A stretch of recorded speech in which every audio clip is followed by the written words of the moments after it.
যে কোনো সময় সচল করে দেয়া হতে পারে আওয়ামী লীগের কার্যক্রম। খোদ প্রধান উপদেষ্টা অধ্যাপক ডক্টর মোহাম্মদ ইউনূস জানিয়েছেন এই কথা। জানিয়ে রাজনৈতিক অঙ্গনে শুরু হয়ে গেছে নানান জল্পনা কল্পনা। জানা গেছে জাতিসংঘের অধিবেশনের ফাঁকে সংবাদ মাধ্যম জেটিওকে দেয়া এক সাক্ষাৎকারে সাংবাদিক মেহেদী হাসানের প্রশ্নের জবাবে আওয়ামী লীগের কার্যক্রম যে কোনো সময় চালু করে দেওয়ার কথা বলেন ডক্টর ইউনূস।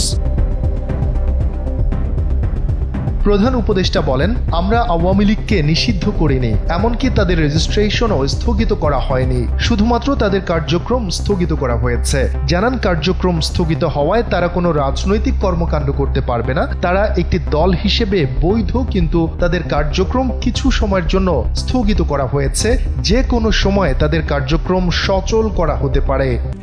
RICL TMX, যুগের পর যুগ স্থাপনা থাকে মজবুত।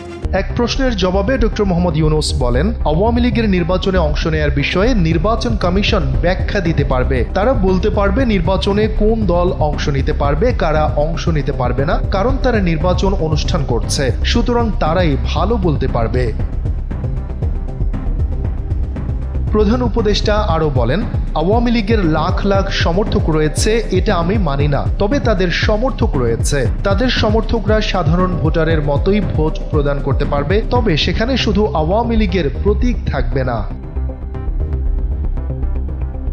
ওই সাক্ষাৎকারে ডক্টর মোহাম্মদ ইউনূস আরও বলেন, আওয়ামী লীগ নিজেদের রাজনৈতিক দল বললেও তারা রাজনৈতিক দলের মতো নিজেদের তুলে ধরতে পারেনি। তারা মানুষ হত্যা করেছে, এমনকি তারা যা করেছে তার দায় পর্যন্ত তারা নেয়নি। শুধু তাই নয়, তাদের এই কর্মকাণ্ডের জন্য তারা সবসময় অন্যকে দোষারোপ করে আসছে। শফিকুল ইসলাম শান্ত, NPB।